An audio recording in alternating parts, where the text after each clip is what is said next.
It is very early in the morning, and Otto is having a hard time separating his dreams from reality.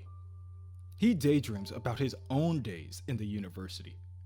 Don Lamaze was a simpleton. Without Otto's tutoring, it is a wonder if Don would have graduated at all. But now, Otto inhabits Peter Parker's body, and if adjusting to his new life isn't challenging enough, Otto found out that Peter never completed his doctorate. Thus, he must suffer sitting through lectures by a man that he tutored himself. However, this is just a small price to pay for cheating death, for defeating his greatest enemy. Peter's life is now his, and for better or for worse, Otto is trapped in it. Admittedly, there is one silver lining. Anna Maria Marconi. Otto will gladly suffer through lectures from Professor Lamaze on the fundamental physics of the negative zone if it means that he has an excuse to see her for even just a little while longer. However, he would be lying if he were to say that he wasn't at least a little happy with the unexpected ringing from his spider app. Professor Lamaze tells Otto to sit down at once, but Otto's mind is already set. He grabs his bag and runs from his seat out of the doorway before answering his phone. Only a few people have a direct line to Spider-Man. Recently, during the incident with Screwball and the Jester, Mayor J. Jonah Jameson was awarded that privilege. And it's with a somber voice he says, "Spider-Man, tomorrow's the day we've both been waiting for. They're executing Alistair Smythe, the Spider Slayer. He's finally going to pay for what he did to my wife. It's scheduled for noon tomorrow at the Raft. You and I both know madmen like Smythe always have some kind of escape plan. I realize we've had our differences, but we've put them aside lately for the greater good.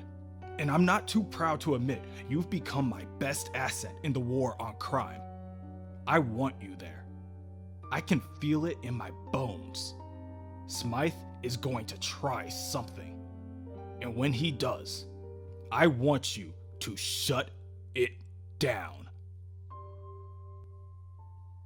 Jameson has never been a fan of a superhuman prison being within spitting distance of Manhattan. He is honestly ashamed that it took him so long to start the process of shutting the prison down. The next morning, on the Raft, Mayor Jameson steps off of the military helicopter and is greeted by a gray-haired man in a suit of armor with the Raft label on it. "Mr. Mayor! Ted Shipley, head of security. Everything's ready. I was wondering if you had a chance to review my resume?" Jameson, having no time to talk, tells Ted, "I shredded it! In your time here, Shipley, you've presided over a ridiculous number of escapes, even for this place. Morbius, Dr. Octopus, all you've done is endanger my constituents. Hire you? You're lucky I don't have you brought up on charges. Now walk me through what you're doing and be glad you're getting out with this with your pension intact."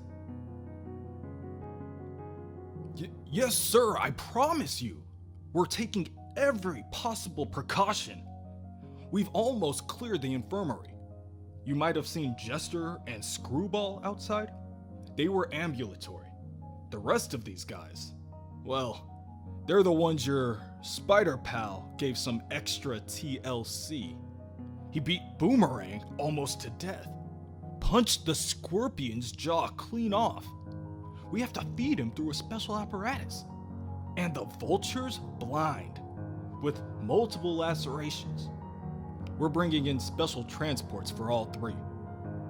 And this is the maximum security wing. Almost everyone's been placed in other facilities. What's the lizard still doing here? That monster killed a child! He's a model prisoner, quieter than the mice we feed him. We're moving him tomorrow with the other low priority inmates, and Smythe, Well, that's an easy one. He'll be leaving in a body bag. Elsewhere, at Horizon Labs, Otto oversees the loading of Horizon equipment into a number of armored vans for the raft. However, his boss, Max Modell, has something to say about it. Peter, what's going on here? That's $1 million worth of Horizon Labs equipment, and I haven't seen so much as a memo about it. Otto pinches Max's cheek and tells him not to worry his fuzzy little head. This is Spider-Man related business, and if the cost bothers him, Otto will simply write a check. Max points his finger in Otto's face, telling him, I understand great minds can be eccentric, so I encourage freedom of expression. But this is still my company. I'm the boss. And there's only so much disrespect I will take from an employee, no matter how gifted. You are dangerously close to reaching that limit. Otto scowls as he watches Max return to the building. Good God, he thinks. I can't even breathe without some small-minded, tin-pot dictator attempting to order me around like some common office drone. Why must I answer to anyone, let alone that imbecile? Mine is one of the greatest minds on the planet. I should be captain of my own destiny. I thought it was my ultimate victory when I trapped Peter Parker's mind inside my failing body to die in my place. But, of late, I've begun to realize I trapped myself as well. In his body. His life. The myriad of shackles and limitations he'd imposed on it. Having felt his experiences as if they were my own, I can't turn my back on the responsibility that comes with the power of Spider-Man. Nor do I want to, but there is no reason I must shoulder that responsibility the same way he did. I've already outdone him in so many respects. Parker's self-hate, his naive notions of self-flagellation, spurred him to do everything the hard way. But now that I've erased every vestige of his persona from my mind, it's obvious how pointless that was. How selfish, really. Should I be ashamed for building thousands of spider bots, patrolling the city better than any one man ever could? Is it wrong to use every possible advantage against ruthless psychotics who would slaughter innocents by the dozens? Of course not. I am a far better Spider-Man than he ever was. I'm the superior Spider-Man, and I will be free. The next day, Ted Shipley watches as the other armored security members of the raft unload the equipment from Parker Industries. Unfortunately, even if he is head of security, the contents of the boxed equipment is on a need-to-know basis, and Shipley isn't on the list. Suddenly, out of nowhere, a fleet of spider bots emerge from the ocean and start to skitter onto the raft. Shipley screams, and at that moment Spider-Man arrives, saying, "They're with me." Spider-Man? Welcome to the raft. I'm Ted Shipley, head of security. We should coordinate. I know who you are, Spider-Man interrupts. Otto remembers Ted well from his time in the raft. To Otto, Ted Shipley was just another drone in a long line of abusive prison guards. You're a complete and total failure, both as a head of security and as a man. Don't bother me again. Spider-Man patrols the area, making sure that all of his safety measures are in place. As he makes his way inside the facility, he makes sure to stroll past Alistair Smythe's holding cell. Smythe coyly greets the wall crawler. "Spider-Man," he says, "come to supervise the slaying of the Spider Slayer, eh? I'm sure you're thoroughly enjoying the irony of that." Spider-Man keeps making his way past the prison cell and towards the end of the corridor. I'm supposed to say something to the effect that I take no pleasure in the death of any human being, even a wretch like you. But the truth is, Smythe, I relish knowing that you are going to die in this God-forsaken place. Otto's thoughts come to a halt as he approaches cell number 008. It's just an empty cell now, but not long ago, he was there, trapped in a life support suit, feeling his own body slowly rotting away, waking up every day knowing this was where he was going to die. Meanwhile, Smythe continues his musing. And will you hear the screaming of Marla Jameson in your head as I slaughtered her like the pig she was? Will you hear... Hey! Where do you think you're going? Spider-Man? Don't walk away from me, you coward! Spider-Man continues to ignore Smythe, but leaves him with one last word. I'm done playing games with you, Smythe. Unlike you, I'm free to leave this place, and I will be very glad when you're dead and I never have to lay eyes on it again. Later, just before the execution begins, Mayor Jameson's assistant, Glory Grant, and ace reporter from the Daily Bugle, Nora Winters, arrive on the raft. Also in attendance is Alistair Smythe's lawyer. Firstly, he objects to Mayor Jameson's presence. Perhaps the lawyer can't prove that Jameson used his political sway to rush the execution, but the point stands that the mayor's office has no authority in this manner. Moreover, it can be said that Mayor Jameson forfeited his rights to be in attendance when Jameson transformed into a spider and took a bite out of Smythe's neck back during the Spider Island incident. Yes, it can be said that the mayor was not in his right mind, but the same can be said for Smythe. His brain is full of cybernetics, and he is still suffering from depression due to Jameson's role in the death of his father. Please, Smythe says from behind the glass, don't fight on my account. I bear no malice towards Mr. Jameson or anyone else here. I'm a changed man. I've given my life to God. I am confident that I will be saved. Spider-Man crosses his arms and sinks in his seat. Oh, that old chestnut. Please, a lifelong criminal, a murderer, doesn't suddenly become a different... Nora Winters, who had been jotting down a transcript of the ongoing events, stops and asks, Why'd you stop? That was gold. Spider-Man turns away from her and scoffs. It doesn't matter. We're wasting time. Kill the man and let's be done with it. Yes, Smythe says slyly. Let's.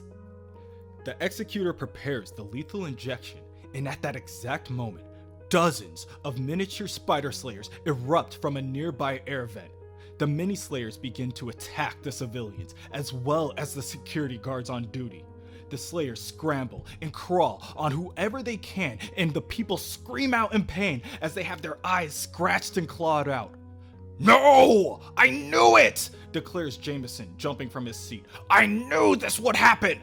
Smythe begins to cackle as the mini slayers begin to assimilate and cover his body before they begin to meld together and form in armor. With his refound power, Smythe tells the rest, Don't worry, there will still be an execution, but the Spider Slayer will be conducting it.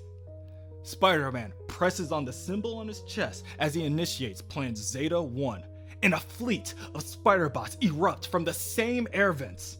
So predictable, he says before telling everyone to remain calm and leave the mini-slayers to his spider bots. He then rushes forward and dives through the bulletproof glass to attack the Spider Slayer. Smythe throws off the wall crawler and tosses the flatbed in order to distract Spider-Man.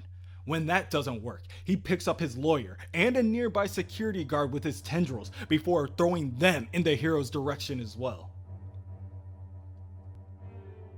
The Spider Slayer tells Spider-Man, "I'd like nothing better than to live up to my name, but at a time of my choosing.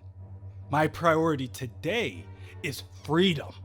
He walks over to a nearby wall and clenches his fist. Individual cells are reinforced with adamantium, but there isn't enough of that precious metal to line every wall. "Goodbye, fools!" he boasts as he plunges his fist into the side of the building. However, to his dismay, his punch doesn't do any more than crack the surface. Spider-Man takes advantage of the opportunity and lands a kick on the side of Smythe's face. "You're right about the walls. A glaring weak spot. So I reinforce them with a gravimetric field that automatically increases the mass of any area that suffers damages. The harder you hit them, the stronger they get." "Clever, but I have more than one way out," Smythe says as he jumps into the ceiling vent. Spider-Man tells him that he can have as many plans as he wishes. It will not matter. Within the ceiling vent, Smythe is met with a litany of lasers blocking his exit. Smythe then jumps back down into the room before successfully punching a hole into the hallway. Spider-Man, not even attempting to fight his opponent at this point, tells Smythe, "There's no method of escape that I haven't thought of and countered." Otto had spent months thinking of nothing else. He has imagined every way out. "Impossible!" Smythe bellows as he lifts a sewer grate only to be met with a pillar of flames. Now, with his anger rising, Smythe realizes that if he is to escape, he will need time to dismantle Spider-Man's defenses. Meaning, he must slay the Spider. Luckily, he has a plan for that too. Within the medical wing, Boomerang, the Scorpion, and the Vulture all sit and wait to be escorted off of the prison island. Suddenly, miniature Spider Slayers enter the room and begin crawling all over the criminals. The Vulture, who is still blind from his last altercation with Spider-Man, asks Boomerang what is happening. But before Boomerang can fully articulate anything, the Vulture begins to scream out in pain. "My eyes!" he screams. "They're burrowing in my eyes!" However, in the next second, all of their pain is gone. Admittedly, the Vulture and the others are starting to feel pretty good. Better than ever. And in no time at all, he can see. Then, they hear a familiar voice in their ears. "You can do more than that. You've improved in every way, courtesy of the Spider Slayer. I only ask one thing in return.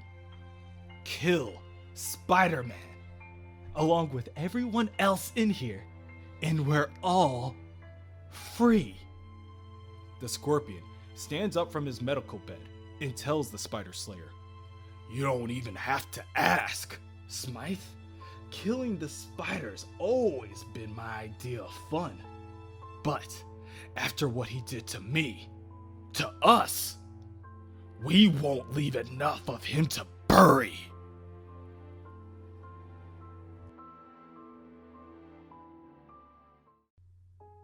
He relives it countless times each and every day. The moment he should have died. The moment the woman he loved died in his place. Don't be mad, Jonah. Don't blame anyone for this. Spider Slayers, Spider-Man, don't even blame Smythe. Don't waste any more of your life on hate. Those were the last words she left him with, but he can't even grant his wife her dying wish. He will never have any true peace.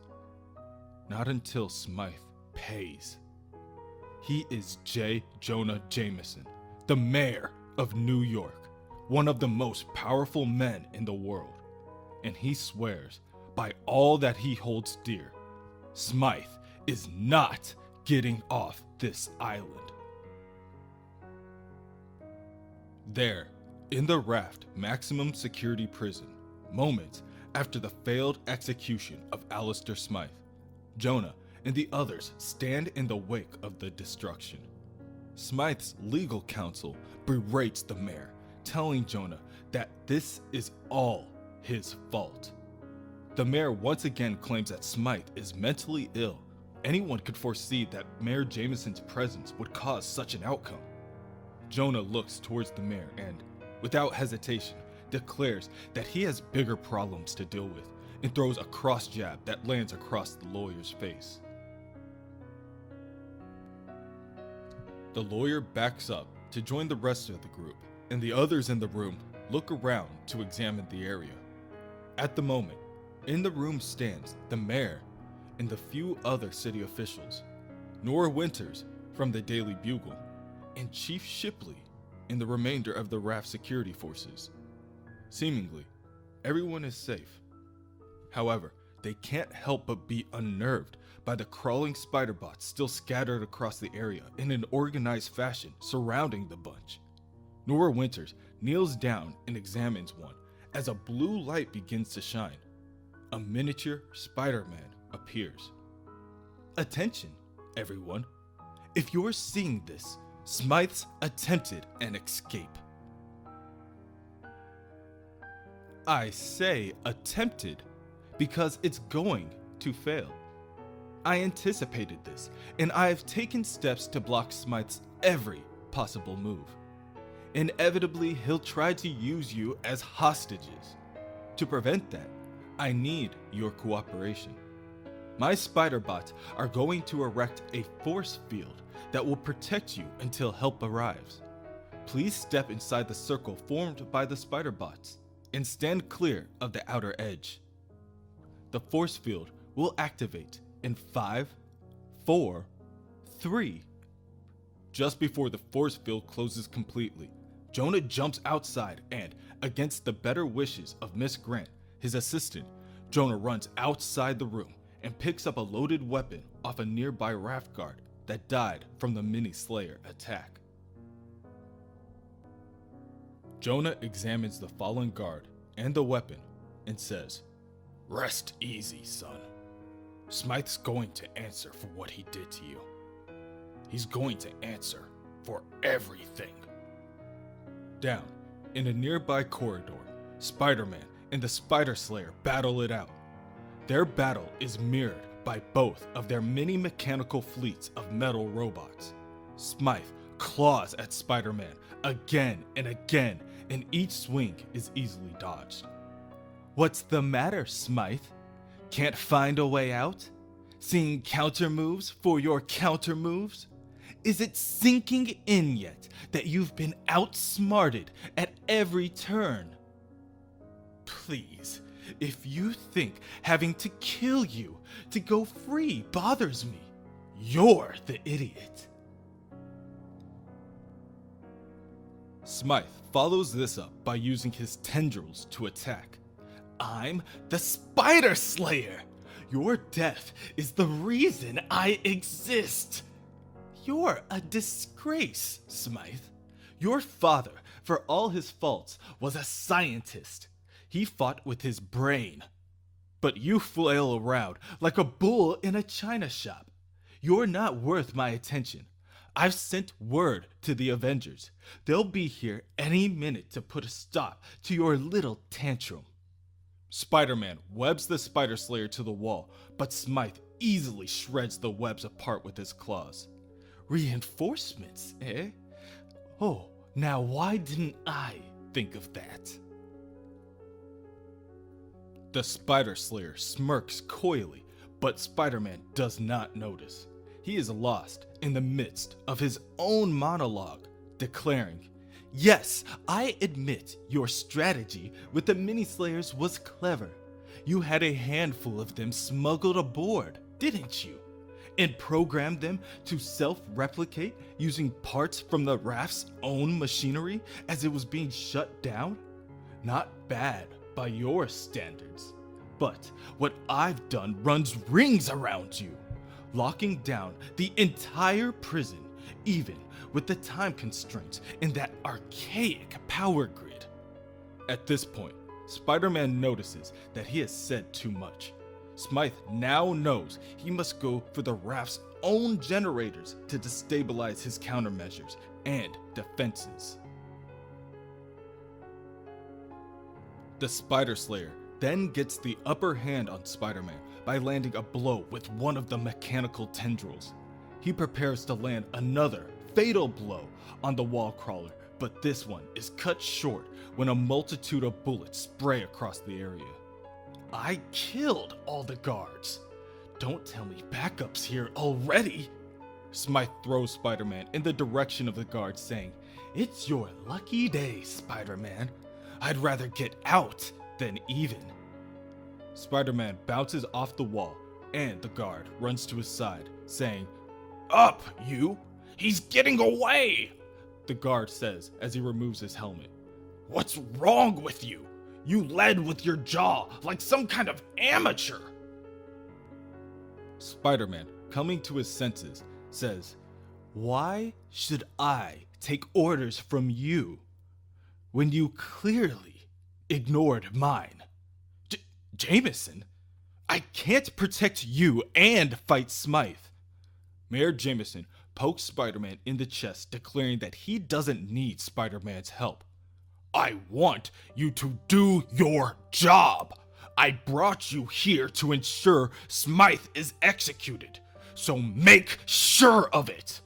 Otto peers at the mayor and watches as a small spider bot plants itself nearby. "I want to be absolutely certain of what you're saying, Mr. Mayor.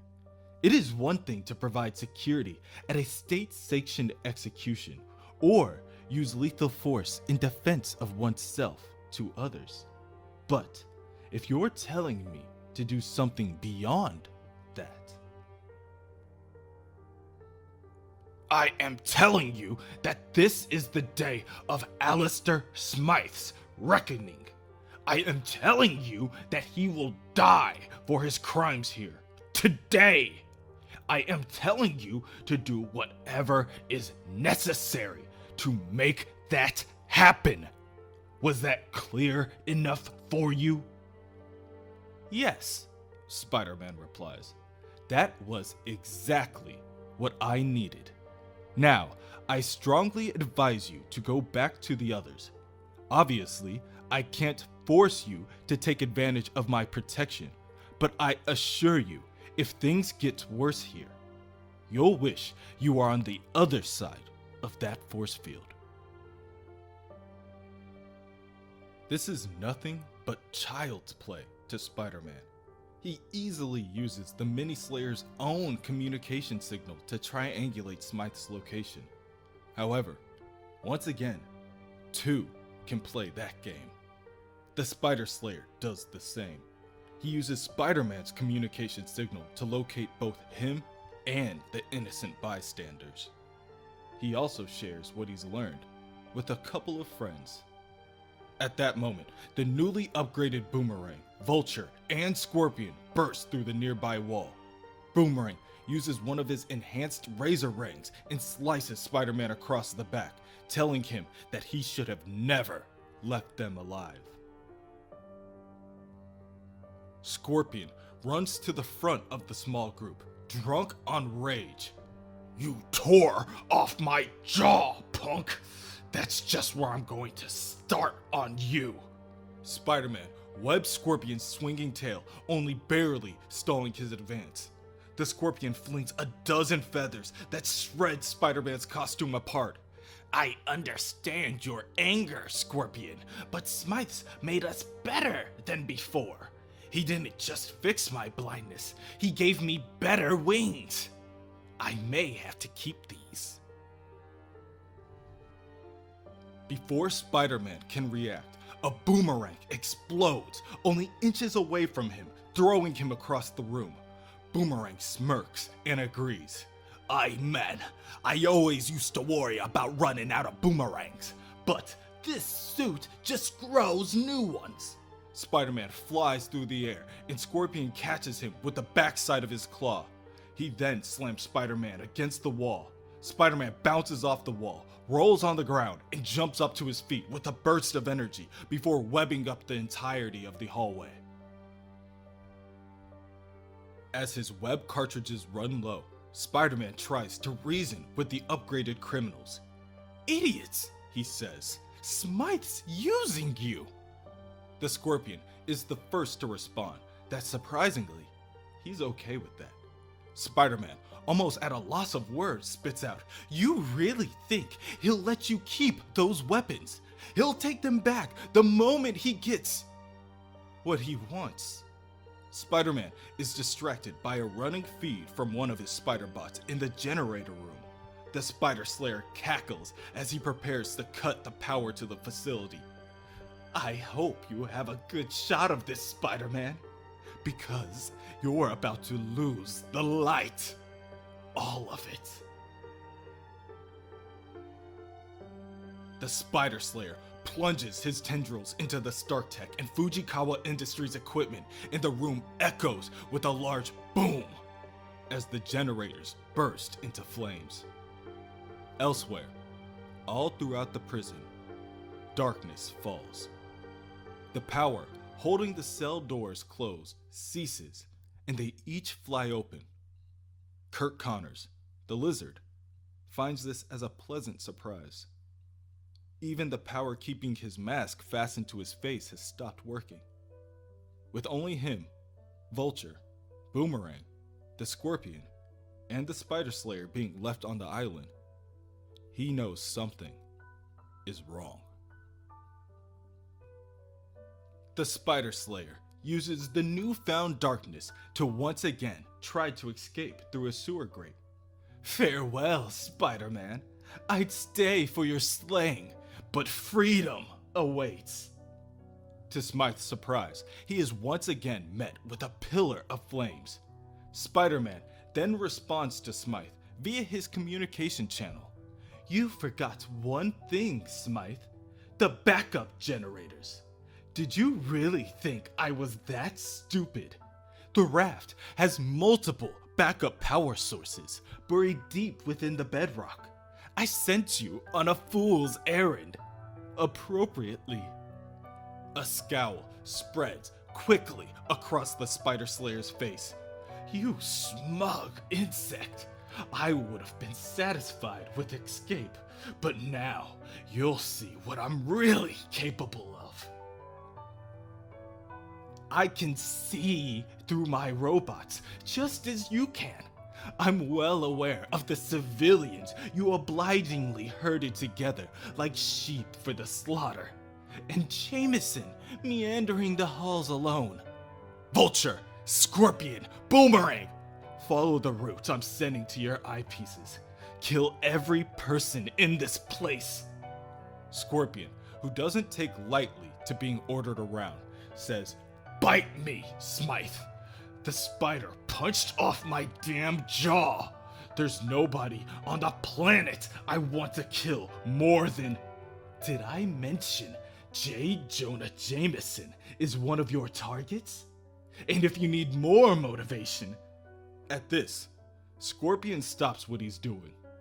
Nah, he says. You had me at Jameson. Vulture, being the wisest in the small group, reasons. Considering Smythe can take away what he gave, it behooves us to do what he asks. I'll see to the other civilians. Boomerang, can you handle Spider-Man? Boomerang flings boomerang after boomerang in Spider-Man's direction, each either exploding on impact or slicing his skin at the touch. Growing confident, Boomerang says, With this gear, I can handle anything. Spider-Man desperately sprays his webs in order to stop the ongoing assault, but it can only stop so much of the damage done. Once again, the tables have turned in Smythe's favor. He watches gleefully from behind the other's eyes. No jokes, Spider-Man? No insults? Have I silenced you at last? Go on. I'm waiting to hear more about your brilliance. What are you going to do now? Spider-Man answers this by catching Boomerang off guard and webbing his explosive projectiles to his own body. Seconds later, they detonate. The explosion from the combined boomerangs chases Spider-Man out of the corridor, and he is barely able to make it out of the blast radius in time. Not bad, Smythe says, but you still have Scorpion on his way to kill the mayor, and Vulture preparing to murder those innocent souls who came to watch me die. It's called Hobson's choice, Spider-Man. Who will you save? Spider-Man continues to swing down the corridor and tells the Spider Slayer, none of the above. What are you talking about? Smythe asks, bewildered. There are lives at stake. You have to save them. Wrong, Smythe, Spider-Man corrects. There's only one thing I have to do. Slay the Spider Slayer.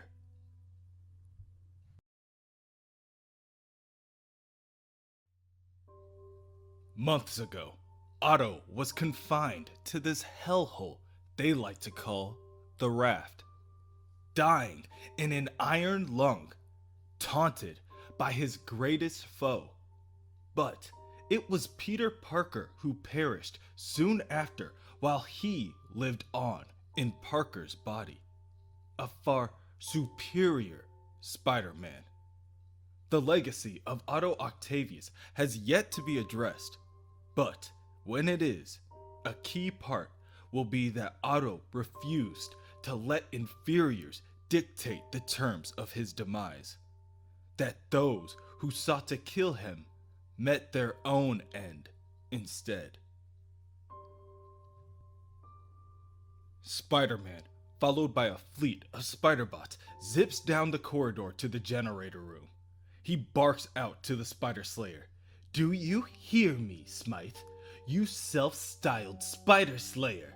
You're the one who dies today. Smythe, in the midst of the destruction in the generator room, picks up a Spider-Bot and speaks to the wall crawler. Don't be a fool, Spider-Man. I'm not out to kill you this time. All I want is my freedom. Drop the defenses you used to seal us all in here. Let me out, and I will halt my attack.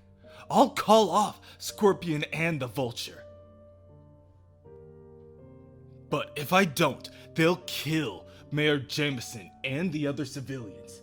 Even you, in your monumental arrogance, can't really believe that you can stop me and save them. Just give me what I want and we'll all leave here alive. Spider-Man and his fleet of Spider-Bots burst through a nearby wall to the generator room. There is only one way you're leaving this island, Smythe. In a body bag. So be it, Smythe says as he crushes the Spider-Bot in his hand. To the death!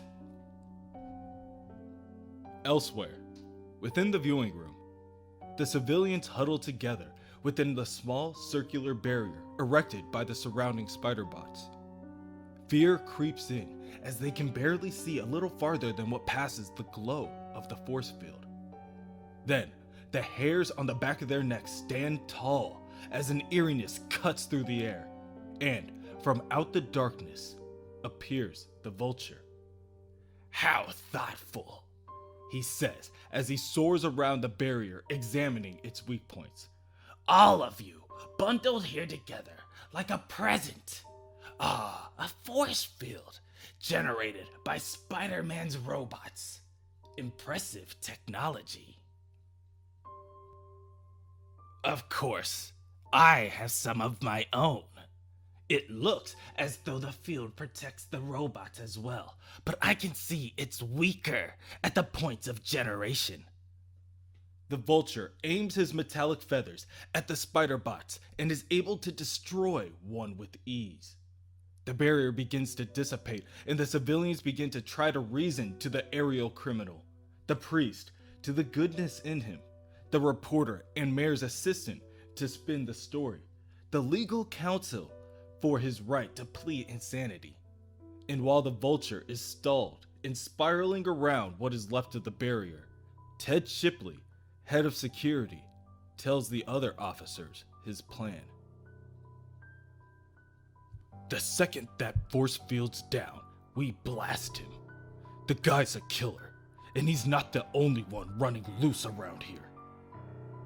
In the next corridor, Mayor Jameson continues to try to navigate around the maze of a prison. He knows there is trouble coming. He knows firsthand how dangerous Alistair Smythe could be. At that moment, he hears a scratching in the distance, followed by a faint rumbling. "Who's there?" he asks, aiming his weapon upward. "Don't think you can hide from me." Seconds later, Scorpion shatters a nearby wall. "Wouldn't think of it, Jameson. At last, I'm finally gonna get my hands on the guy I hate most in this world. And my claws, and jaws, and stinger." Scorpion lifts his mechanical tail and points the stinger at Jonah. In retaliation, Jonah fires from his weapon, but each of the bullets bounce off the Scorpion's armor. The Scorpion walks closer and slams his tail down. But, out of nowhere, Mayor Jameson is saved by someone he did not expect. "Lizard?" Scorpion asked, surprised. "Out of my way, you smug monster, or not a monster. I'm Curtis Connors, and I will never let the monsters win again." In the generator room, Spider-Man and the Spider Slayer continue to battle it out. Spider-Man is able to catch one of the Slayer's tendrils and rips it from his shoulder blade. Smythe witnesses firsthand Spider-Man's new level of brutality and tells the web-slinger that he surrenders. Of course, he still leverages the civilians who are in mortal danger. Spider-Man holds the pointer of the ripped tendril back at the Spider Slayer and plunges it into his chest, saying, "You have been locked up here for too long, Smythe. Things have changed. I am not in the habit of taking lives, Smythe, but you left me no choice. Innocent lives here are in danger from your cyber monstrosities. And since I'd never trust a murderous psychopath like you to disarm them, permanently shutting you down was the only solution to save them all. How could you not see that, idiots?" Down the hall, the Lizard and Scorpion continue to wrestle. The Scorpion's tail still flailing about in a desperate attempt to strike down the mayor. "No way are you getting out of here, Jameson. With these upgrades, I can fight the Lizard and still run you through. You're the monster here, the real monster, and I'm going to have my vengeance." "Hey!" The Scorpion suit modifications provided by the Spider Slayer begin to disintegrate, leaving him jawless, doubled over, and gasping in pain. "His enhancements have failed. Without them, this man needs medical attention," hisses the Lizard. "Yes, he certainly does," Jameson says, turning to walk down the hallway. "Come along, Connors." On the other side of the corridor, Boomerang crawls from the wreckage, reminiscing on the power he was able to grasp for only so short a while. Spider-Man passes him on the way back to the viewing room and webs the minor inconvenience to the wall to deal with later. In the viewing room, the Vulture's suit breaks apart and he crashes to the ground. He screams in pain as his lacerations tear open and he has once again had his eyesight stricken from him. I'm blind again, he cries out. I can't see. Ted Shipley walks over with his taser and pulls the trigger. Good, he says behind a vicious smile. The Vulture, or now Adrian Toombs without his armor, begins to seize in pain from the barrage of electrical discharge. The other civilians try to reprimand Shipley, but he only says, Relax, he's just stunned. I was just doing my job, keeping you safe. We can't take chances with all the monsters still running loose and holy shit. Ted Shipley is interrupted mid-sentence by the appearance of Mayor Jameson, followed closely by the Lizard. Hold your fire, Shipley. That's the Lizard, but with the mind of Kurt Connors. And he saved my life. He's a hero. Spider-Man then crawls through a nearby window and adds, Yes, if anyone knows a hero when he sees one, it's J. Jonah Jameson. It appears this situation is under control. I suppose it's time I open the doors and we all get some fresh air. Spider-Man escorts the civilians outside and priorities are scattered. The majority choose to start checking their phones for signals. However, Ted Shipley's chief concern is, despite the mayor's wishes, reapplying the muzzle onto the Lizard, even despite the added information he knows now. The mayor's priority, making sure that Spider-Man saw to Alistair Smythe as they previously discussed. Before Spider-Man can answer, a mini-slayer crawls from a nearby sewer grate. Spider-Man's spider senses go off and he is instantly back on alert. He warns everyone to stay back as he watches hundreds of mini-slayers push out of the hole in the ground, all either propping up, skittering across, or outright constituting this new amalgamation of a body. Smythe? Jonah asks as Spider-Man pushes him back. You said he was dead! Then, one of the Spider Slayer's tendrils launches forward like a missile. It is easily dodged by Spider-Man, but the Lizard, now with his movements restricted, is pierced through the side of the chest. I am, the Slayer replies. My body, at least, and my consciousness will soon follow. But I will have company. Ted Shipley fires off his taser at Smythe, but the attack is blocked. Smythe then follows up by plunging a tendril into him as well. I only wanted to get out. Now, I have, for all the good it's done me.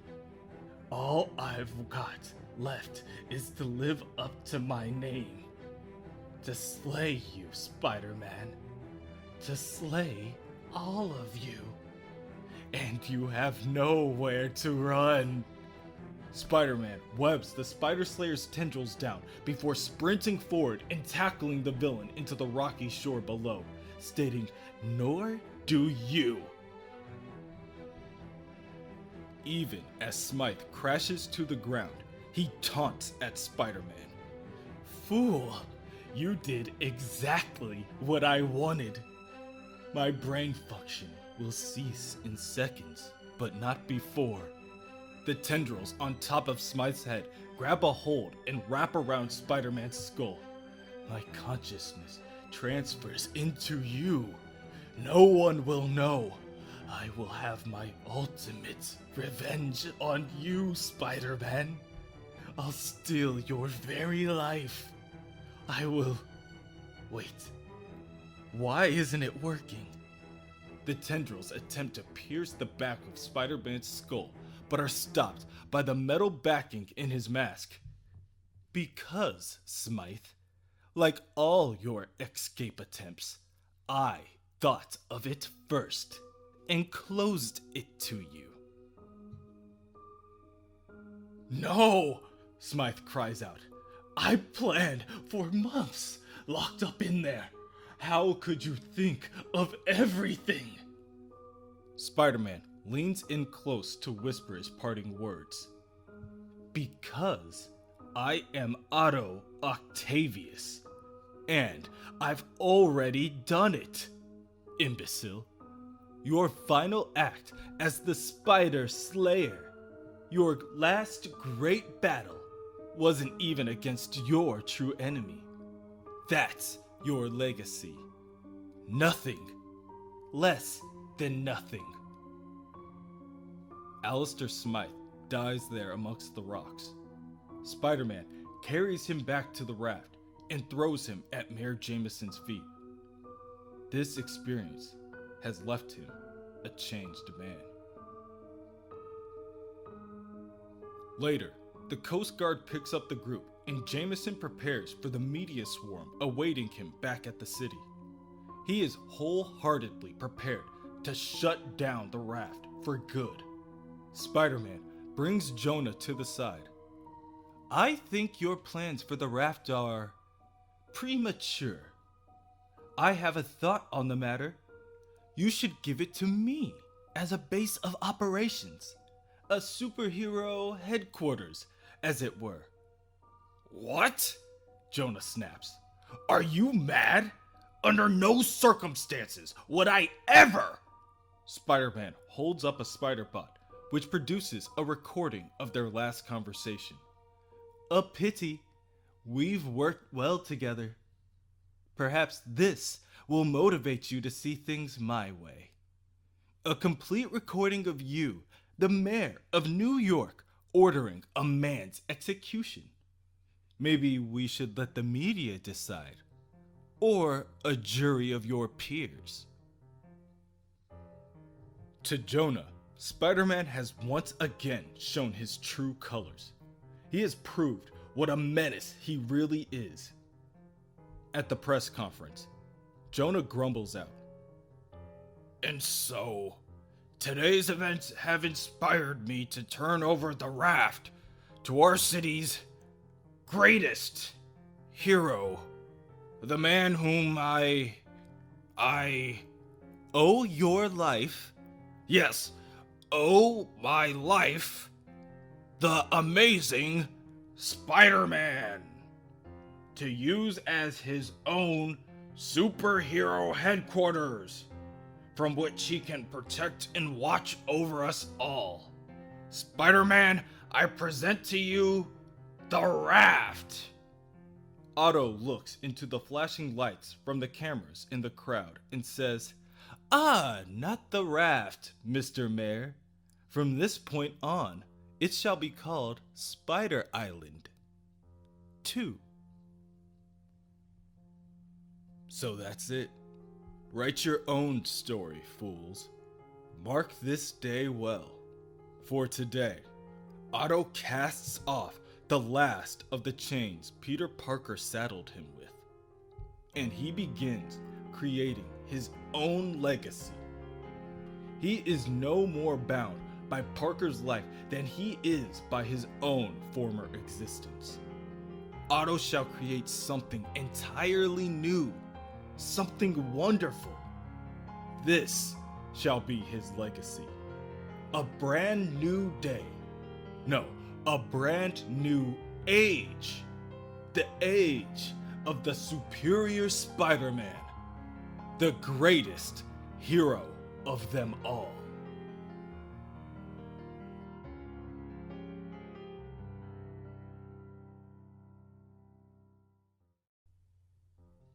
This is his city, for with great power, etc., etc. But today, his city bores him. His spider bots are programmed to find threats for him to eliminate. However, a car crash does not qualify. And surely, petty thefts and pickpockets are beneath his attention as well. Someone attempting to steal a car? Insurance will cover that. But, to be honest, the responsibility does nag at him. So, he sends an image to the police so that they can deal with the problem. Spider-Man is growing more and more listless by the second. Suddenly, one of his spider bots spots a purple cloud of smoke billowing out of a nearby bank. Otto zips into action, deciding that this abnormal event seems interesting enough. Obviously, this is a job for the superior Spider-Man. Soon after, Spider-Man touches down at the front doors of the bank, telling the citizens of New York to fear not. Their hero has arrived. A number of civilians run out of the bank, coughing on the thick clouds of smoke. To Otto's surprise, no one seems to be paying him any mind. Spider-Man takes a step into the building, only to be greeted by a number of green-skinned aliens, accompanied by a giant, notably ferocious, gorilla swinging his fists about. Moreover, everything in the building has been flipped on its head. The chairs, tables, and kiosks all hang upside down from the ceiling. There's even an octopus. Strange indeed. But in all fairness, Otto can't say that he's bored anymore. He thinks to himself that if this is another dream, he will be very annoyed. His spider sense tells him nothing. There is no threat present, Spider-Man deduces, barring smoke inhalation. He finds the source of the insanity to be a number of projectors hidden away out of sight. Otto knows this technology. He is quite familiar. The first time Otto saw it, he was impressed by how advanced it was. And then he improved upon it. Because that's what you do for your friends, right? Even a living, backstabbing, spineless, cowardly traitor of a friend, like Mysterio. Spider-Man's train of thought is broken as he approaches the security vault and sees the caped criminal standing within the smoke. "Open, vault," he says. "I, Mysterion, master of illusion, command you." Stupid smoke. I can't see anything. Spider-Man watches as the man draped in purple and green coughs on the very smoke he produced. But soon, a rage begins to build. Spider-Man tackles his one-time partner to the ground, stating, "You have much to answer for, villain. Start talking, Beck. How did you escape the other universe?" What? Spider-Man begins to choke the man. "Don't believe that you can outsmart me. Every time we've faced each other before was nothing compared to what you're about to experience." Mysterion struggles, but is able to conjure a raptor to try to scare the wall crawler. Spider-Man scoffs. "Do you really believe your pathetic illusions are a threat to me?" The criminal then produces another cloud of smoke to blind Spider-Man and dull his senses, all while stating that he is just following orders. Seconds later, when the smoke clears, the magician is nowhere to be seen. The illusion was a distraction, but the gas, it appears, doesn't seem to be poison. Chiefly because Otto knows full well that Mysterio doesn't use poison. Secondly, because he's clearly still alive. But Otto does not like to be made a fool. He bellows out, "Mysterio!" before tracking the criminal to the roof.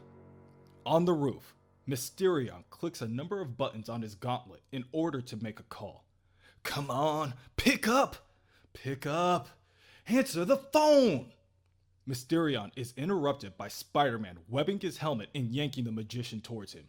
"Now, Quentin, where were we? Ah, yes. You were going to beg for your life." "Talk," Spider-Man demands as he begins to use his claws to carve out a hole in the magician's helmet. "Why did you betray Dr. Octopus? He would have made you a king." "No, please, I don't know what you're talking about." "Coward! Betrayer! I expected better from you, Beck." Who is Beck? Even apart from the criminal's words, it's the crack in his voice, the demeanor. This isn't Quentin Beck, Spider-Man realizes. This isn't Mysterio. Imposter! Spider-Man slams Mysterion against the wall and claws through his armor. You made a fatal mistake. Who are you? Where is Mysterio? How dare you to attempt to impersonate one of the greatest villains on the planet? The arrogance. But I thought you said he was a coward. That is besides the point. Regardless of his shortcoming, he was a member of the Sinister Six. I will not stand to see his identity stolen by a two-bit. Suddenly, Spider-Man is cut off by a lone bullet that misses him by little more than a few inches. The shot pierces the helmet of Mysterion, leaving him horrified. Who dares? Spider-Man asks aloud as he looks behind him. At first, he assumed the shot was intended for him. But when he sees the shooter, he knows that for the second time today, he is mistaken. Frank Castle, the Punisher, has come for Mysterio. The bullet pierced not Mysterio's helmet, narrowly missing his head, which troubles Otto far less than the fact that his spider sense didn't see it coming. The gas must have dulled his senses. The Punisher then fires a bombardment of bullets. Spider-Man tackles Mysterion out of the way and ducks for cover. Otto has dealt with Castle before. Unlike the other costumed heroes, the Punisher takes a much more pragmatic approach to stopping crime. He kills the criminals. And despite trying to kill him once, Otto sees the logic in it. Mysterion scrambles to his feet and attempts to flee. Oh God, that's the Punisher! You saved me! Only so I can kill you myself, Spider-Man snaps. Mysterion looks back at the hero through the cracked glass, and Spider-Man can see that he is actually quite young. He's also terrified. And then, Mysterion throws down a cloud of smoke and vanishes in thin air, stating, "It wasn't supposed to be like this. He said superheroes don't kill." He's gone, Spider-Man thinks. So, for the moment, Otto turns his attention to the annoyance at mind. Punisher. He has a long history with Parker, so Otto must handle this subtly. Punisher! Spider-Man howls as he zips across the street. You've interfered with my plans for the last time! And you're letting him get away, Punisher spits back. Spider-Man closes in and lands a kick to the chin, telling Punisher, that was my plan! It wasn't, but the Punisher doesn't need to know that.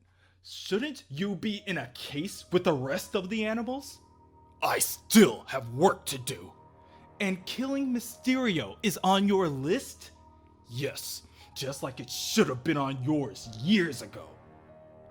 Who do you think you are to judge me? Not judge, Frank retorts before pressing a button on a hidden device. Execute. A number of pre-placed flash bombs detonate, and in an instant, Spider-Man is writhing in pain on the ground. His lenses couldn't adjust in time. It had never occurred to Otto before just how much he came to rely on his spider sense. That was his third mistake today. Possibly his last. As Otto lays there on the ground, the Punisher takes the opportunity to stomp on the wall crawler's throat with his military-grade boot. He then points his pistol at the hero and tells him, your vision will adjust soon enough, and I'll be gone. So listen closely. I heard stories about massacre. I saw what you did to Screwball and Jester. You've crossed a line I never thought you'd cross. Want some advice? Turn back before it consumes you. A few moments pass before Spider-Man is able to fully regain his composure. Pompous buffoon, he thinks to himself. Parker never had the stomach for this. He could never do what needed to be done. I, on the other hand, my talents injected Mysterio with nano spider tracers. He cannot escape me. There, he says as he locks onto his two opponents racing down West 38th with the assistance of nearby spider bots. Mysterion is currently flying on a Nimbus cloud and is followed closely after by the Punisher on a motorcycle. What was he saying on the rooftop? He was trying to call someone? There's the Punisher. Simpleton. Consume me? I am the one that consumes. Mysterion, in his panic, attempts to make another phone call. Oh God, oh God, oh God! You have to get me out of this! The voice on the other side of the call tells Mysterion, get you out? This is what you wanted. This is going to make you a rich man. It's gonna make me dead. Both the Punisher and Spider-Man are trying to kill me. Spider-Man swings as fast as he can to catch up with the others. While he does, Spider-Man is able to gather that this new Mysterio is making a phone call. He tries to descramble the conversation, but to no avail. However, he is able to trace the signal from the call. Spider-Man deduces that he isn't going to need to chase down this Mysterio light. He knows exactly where he's going. Spider-Man deduces that perhaps this new criminal has some mysterious benefactor. Possibly someone who stole the technology from Mysterio.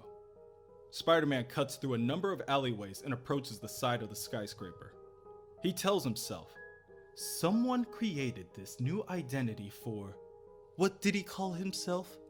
Mysterion? The riddle would intrigue me were it not besmirching the name of one of my minions. AIM, perhaps? Nothing I can't handle. Once again, Spider-Man is interrupted as the Hobgoblin, with a handful of bombs, crashes through the glass on his goblin glider. The Hobgoblin throws a number of the pumpkin bombs in Spider-Man's direction. From his moves, Spider-Man can tell that this is the original, not the winged pretender. The bombs explode and the web slinger just narrowly escapes the blast radius. You're responsible for this, Mysterion? You should vet your people more thoroughly. He's an embarrassment. He led me right to you. Spider-Man then webs the Hobgoblin, pulling him off his glider and directs him towards the ground. The Goblin responds by using his trick glove to electrocute the hero. Like any investment, the Goblin says, there's a risk. The glider then swoops back around and catches the Goblin in midair. Reflexes aren't what they used to be? Or did that embarrassment slow you down? You're responsible for this then, he asks the Hobgoblin. You steal someone's identity and sell it to the highest bidder? Mysterio worked hard to build his reputation. No reason to waste it just because he disappeared. The Goblin, smugness grates on Otto. He really thinks he's better than everyone. Better than Otto. Time to educate him. Spider-Man claws onto a nearby building with one hand and webs the glider with another. Then, he uses all his strength to pull the glider from under the Goblin and slams it into a nearby building. The Hobgoblin careens to the ground, but Spider-Man catches him, stating, now, shall we talk about this business of yours before I hand you over to S.H.I.E.L.D., or after? Having your man impersonate Mysterio was a mistake. The Hobgoblin laughs. Was it? Because from my point of view, you have a decision to make. Stay here with me, or stop the Punisher from killing my man, as you call him. Your choice. Elsewhere, the Punisher has Mysterion in his sights. I thought it'd be fun, Mysterion stammers as he begs for his life. Punisher pulls the trigger on his rifle, and Spider-Man makes it just in time to tackle Mysterion out of the way, yelling, "Will you shut up already? The real Mysterio had more of a spine than you ever will." I'm sorry, Mysterion cries. "I'm sorry." Spider-Man hits Mysterion hard enough to knock the criminal out and adds, "Yes, you certainly are." The Punisher sees this and attempts to turn around on his bike, but it's too late. Spider-Man catches him and lands another kick that pins the Marine to the ground. "You and I need to have a talk, Castle." The Punisher answers this by reaching for a pistol and aiming it at the hero. "And I told you to walk away from this. This life, it's either in you or it's..." Spider-Man stops the Punisher mid-sentence by stomping and cracking the bones in his wrist. He then picks up the Punisher and slams him on a nearby wall. "Do you really want to see what's in me?" he says as he webs the Punisher to the wall. "You need to realize this. The line you mentioned to me earlier, the one I crossed, that line was the only thing keeping me from killing you. I could have taken you down any time I wanted. Maybe part of me realized that what you were doing was right. But any sense of justice, any sense of pity that I had for you, as of right now, it's gone. Here's your new reality, Frank. You don't get in my way. I won't get in yours. Understand?" Spider-Man then silently swings away, leaving Frank to his thoughts. He thinks to himself, "Punisher War Journal, entry 22173. Whatever it was that changed Spider-Man's worldview on dealing with criminals, I approve. Which is something that, before now, he would never want. And if he goes too far over the edge, I'll be waiting." Hobgoblin was gone by the time Spider-Man returned. That's on the Punisher's head. But this business he spoke of, replacing the villains, it will have to be dealt with, harshly. For weeks now, Otto has taken the measure of Spider-Man's friends and foes. The Avengers, the X-Men, the Fantastic Four.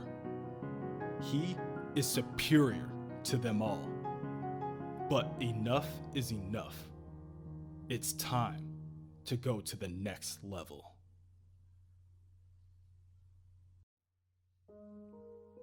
My name is Jamie Maldonado, and I have a problem. My son, Leo, can't sleep at night. The two of us, we live in the shadow of Shadowland, an impossible fortress, a feudal Japanese castle, standing in the middle of Hell's Kitchen, built over the ashes of an entire city block. We lost a lot of people in the neighborhood when those old buildings were destroyed without warning.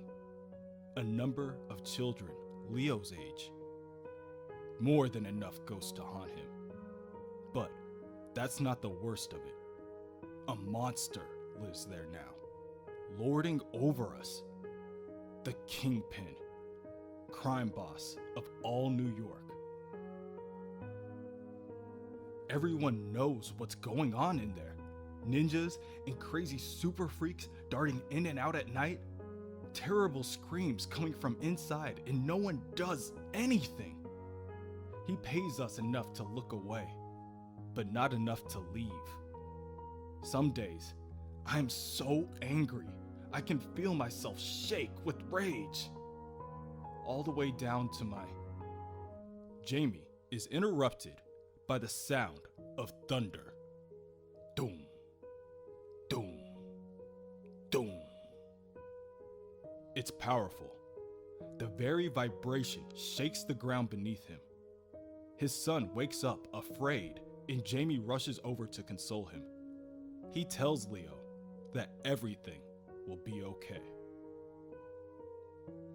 Elsewhere, within the private war room of Wilson Fisk, the kingpin of crime, the kingpin and his right-hand man, Phil Urich, the new Hobgoblin, stand and addresses their hand ninja subservients. Gentlemen, the kingpin declares, we stand on the cusp of a new age. Over the past few days, Spider-Man has been on a tear, foolishly taking down the heads of one crime family after another. And all this has done is create a power vacuum. One I am more than happy to exploit. Narcotics, protection, gambling, prostitution. If we move quickly, I can expand my empire on an unheard of scale. At that moment, even Fisk can feel the shaking beneath his feet. Doom! Doom! Then, out of nowhere, a voice blares from the speaker inside the building. Fisk, I have a message for you, Kingpin.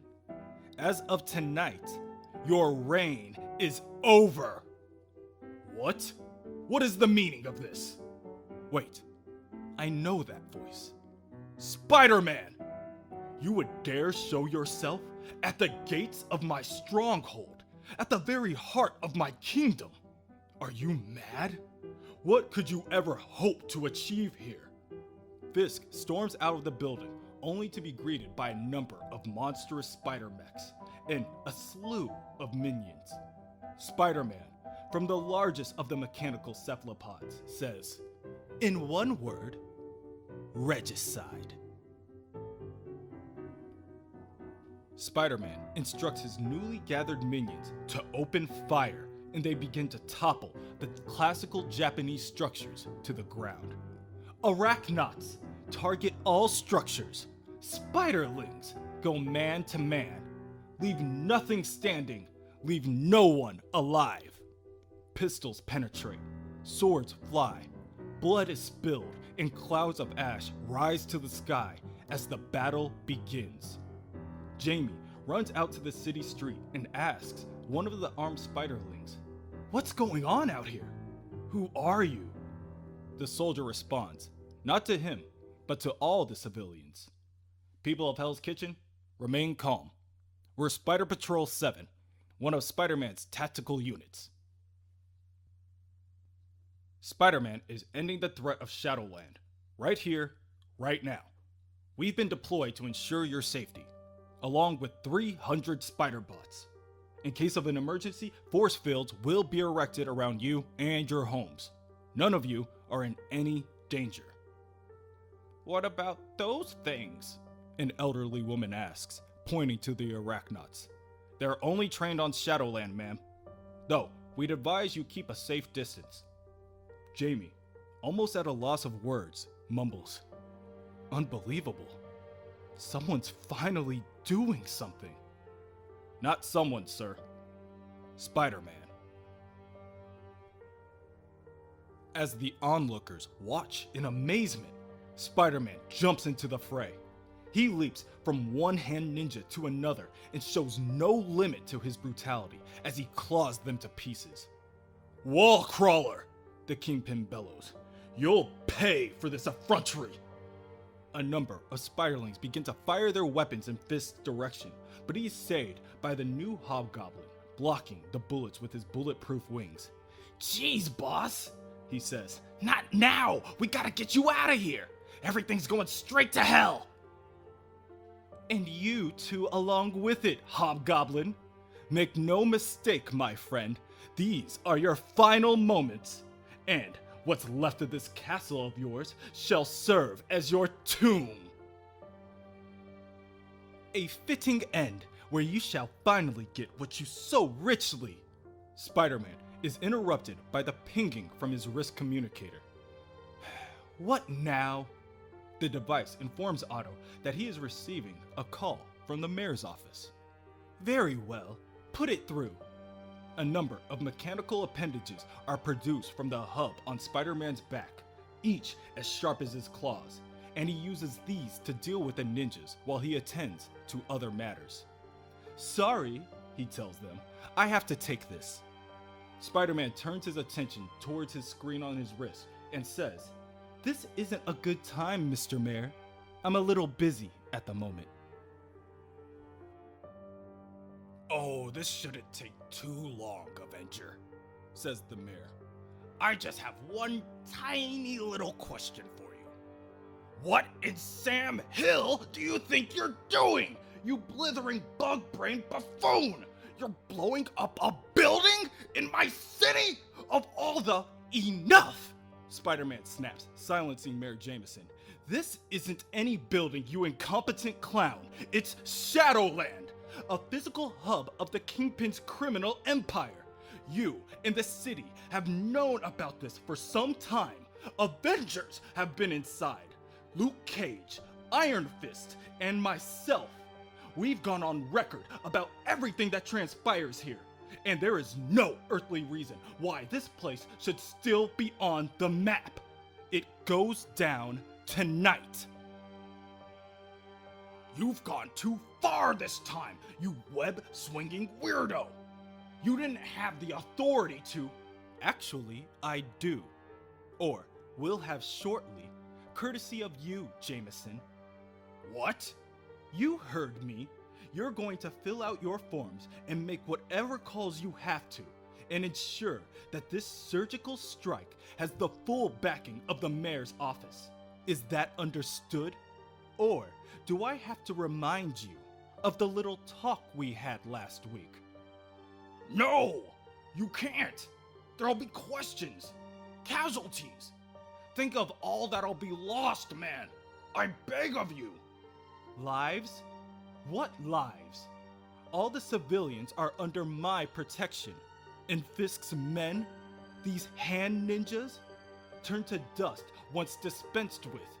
The only bodies that will be found will be those of the Hobgoblin, a known felon, and one Wilson Fisk, the subject of a dozen Daily Bugle exposés as the kingpin of crime." "Oh my," Spider-Man adds. "I certainly hope that last part wasn't accidentally picked up by Fisk's security feed. I'd hate for that rotund reprobate to know what I have in store for him."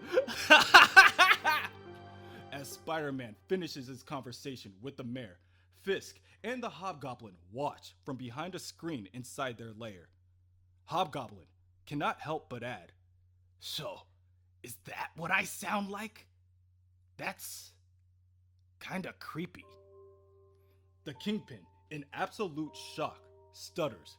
"The voice is the same, but that's not the Spider-Man I know. He's going to kill us, and damn the consequences." "Come along, there's not much time," he says as he opens up a secret passage to the basement. Within there lies a secret room awaiting a well-planned contingency. "Hobgoblin, allow me to introduce one of my most valuable employees, Mr. Smedley Kornfeld." Hobgoblin stands there in silence as he is introduced to an overweight replica of Wilson Fisk, snacking and watching TV from an oversized beanbag chair. He continues to watch as Wilson reaches over and forcibly snaps Smedley's neck, causing him to fall over, lifeless, on the ground. Mr. Kornfeld's body has been modified to mimic my DNA, and, along with cosmetically altered dental appliances, once his corpse is found after the fire, farewell, Wilson Fisk. "Holy crap!" Hobgoblin shouts. "Wait, fire? What fire?" Fisk finds and presses an emergency switch, and the entire room ignites in flames. He then walks to the back, where a pool of water and a submarine await him. "Now, this one-man sub. This is my actual farewell. Sadly, Mr. Hobgoblin, the time has come for the two of us to say. Fisk turns to see that the Hobgoblin has already put the pieces together and exited for his own escape. Smart boy. Fisk enters the submarine and it begins to submerge beneath the water. Yes, I shall lay low for a while, rest, rebuild, and when I return, I shall have my revenge. A pity about that one loose end, though. But perhaps, if I'm lucky, Spider-Man will finish the job for me.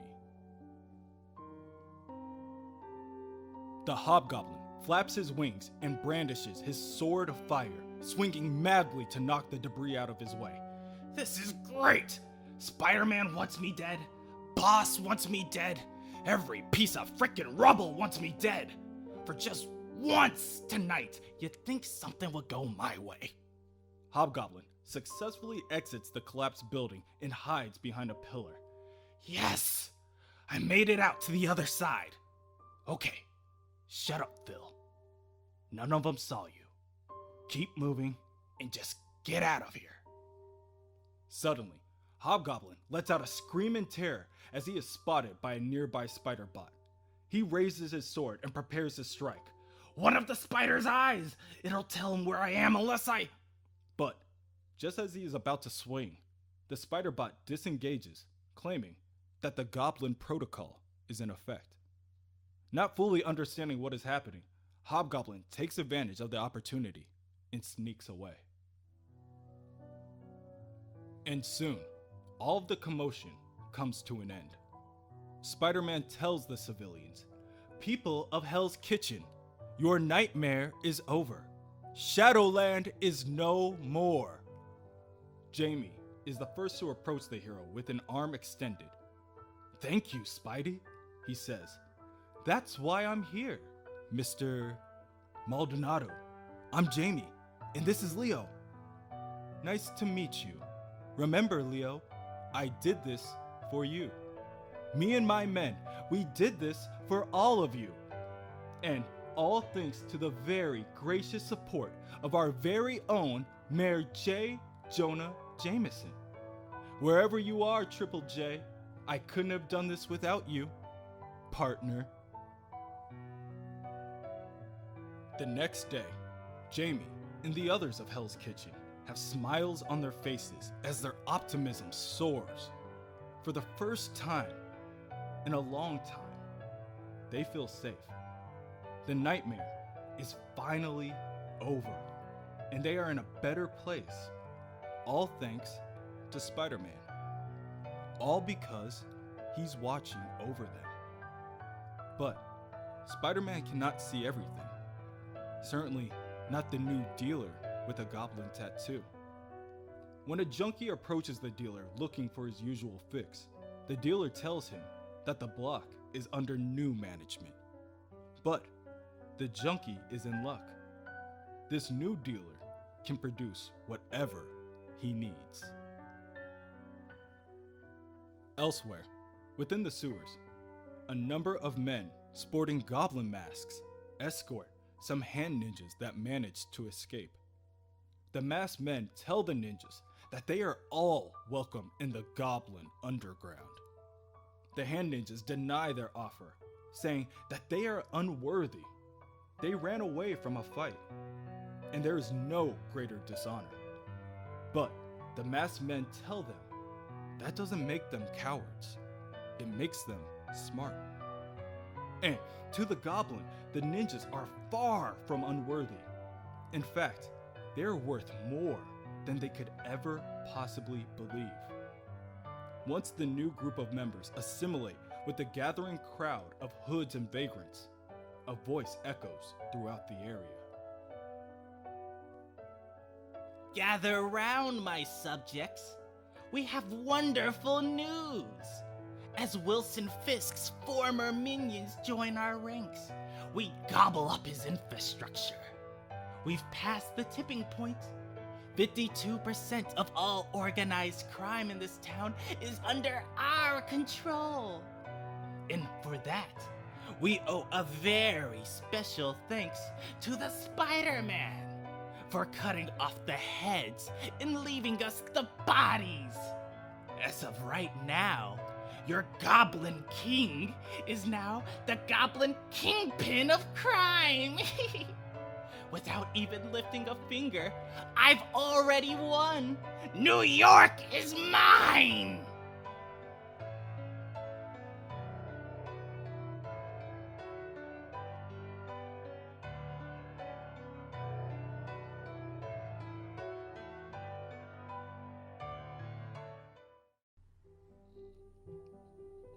Phil Urich, the new Hobgoblin, bangs on the door of a small fix-it shop on a side street on the Lower East Side.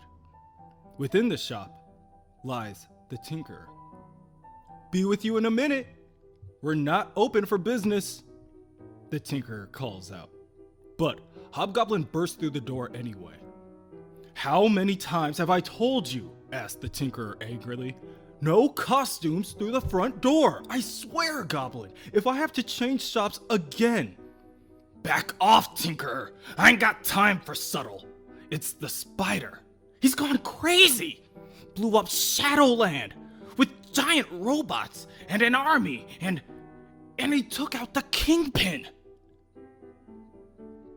The Hobgoblin pours his bag full of items on the Tinkerer's desk. "Yeah, let that one sink in. Took out Fisk like it was nothing. I was lucky to get out alive, and I intend to stay that way. I need you to fix my gear, charge the sword, and set me up with pumpkin bombs. Double yield." The Tinkerer rubs his temple in frustration. "That'll cost you a lot." The Hobgoblin responds by stating that he will be back by the end of the day with the money he made from the recordings on his bat cam. With that confirmation, the Tinkerer states that he will help. Moreover, he will put his best man on it. The Tinkerer presses a small button on the wall and reveals a secret laboratory, revealing one Tiberius stone. "Take it you heard all that?" "Yeah," Stone says as he finishes up his latest project. "With the Kingpin gone, guess you don't have to cower in the back room anymore. Shame. I'll miss you, Stone. You did good work, and for cheap too. Just do me a favor, Ty. This one last job on your way out?" "Sure, it's the least I could do." Tiberius grabs the bag of Hobgoblin's equipment and returns to his lab. "Oh, this is too good," he thinks to himself. "Hobgoblin's toys, mine to play with. When I think of all the times he threatened me, this is perfect. It's practically a sign. Been hiding down here for weeks. After Spider-Man ruined my plans. After Kingpin made me a marked man. After Max Modell turned his back on me. Holed up in this closet with nothing better to do than come up with a million ways to ruin you. To teach all of you that you messed with the wrong nerd." Elsewhere, in Hell's Kitchen, Spider-Man instructs his spiderlings to help clean up the destruction from the night before. EMTs, firefighters, and police officers are on scene as well, doing their part. Two officers in particular, Carly Cooper and Yuri Watanabe, are skeptical at best. "Spider Patrol 4, take the west wall. Spider Patrol 9, check the substructures. First team to find Fisk's remains receives double pay." Carly approaches Spider-Man and says, "Still can't believe you and your men did this, Spidey." Spider-Man responds by saying, "The Kingpin held court here for too long. To stand back and do nothing. To let evil flourish while I have the power to stop it. That, Officer Cooper, would be the most irresponsible act of all." "So, might makes right?" asked Captain Watanabe. "I prefer the phrase, 'With great power comes great responsibility. But yes, Captain, it does.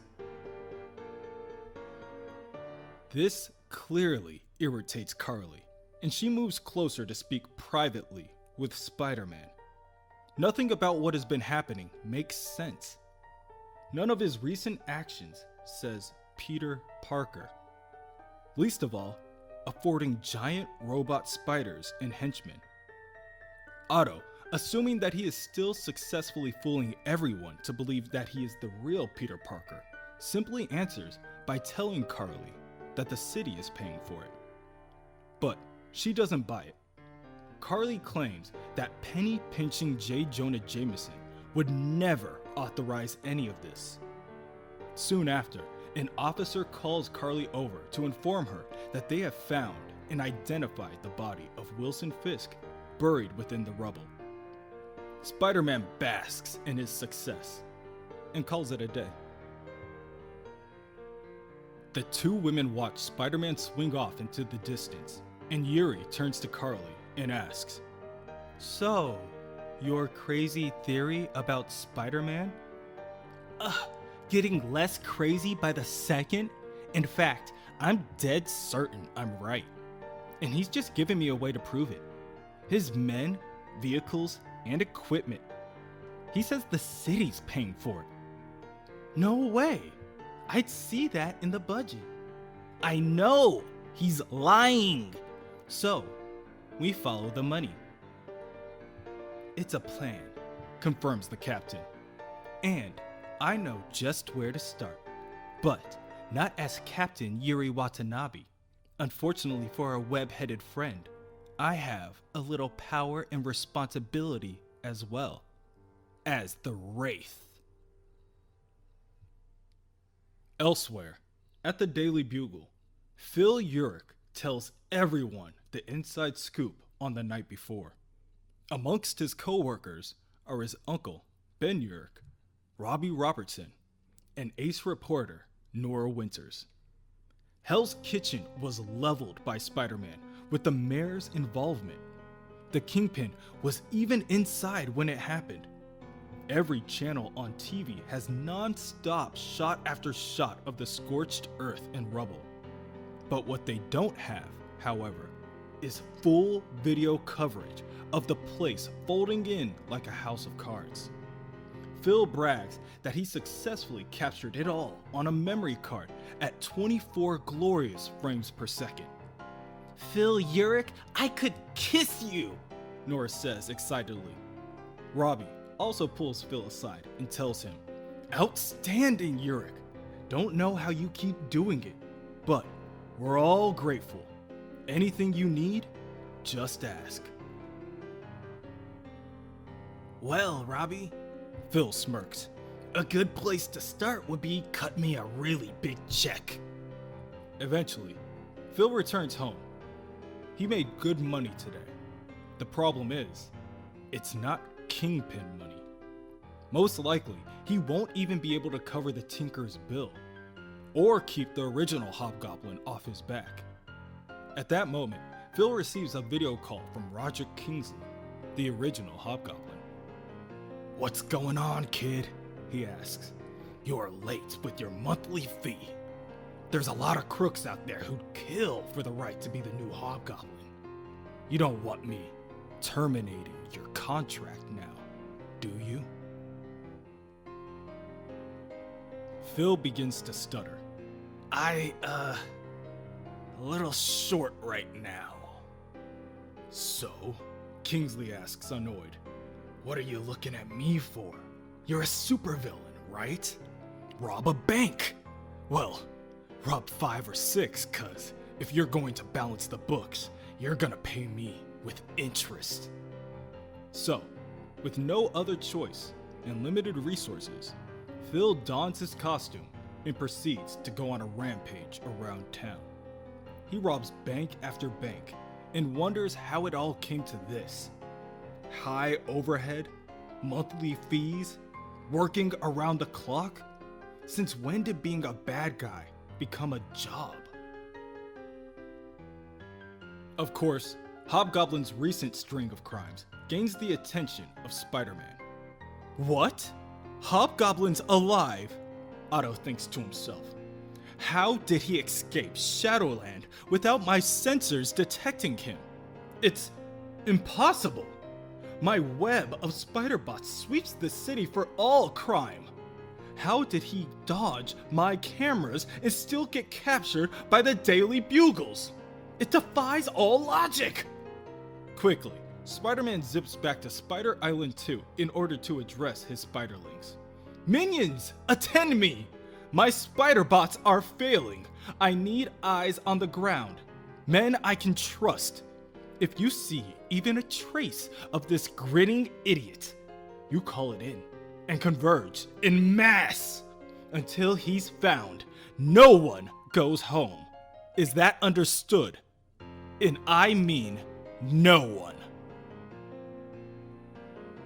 Speaking of home, since the purging of Peter Parker from his mind, Otto has found it remarkably easy to put all of Peter's previous responsibilities on the back burner.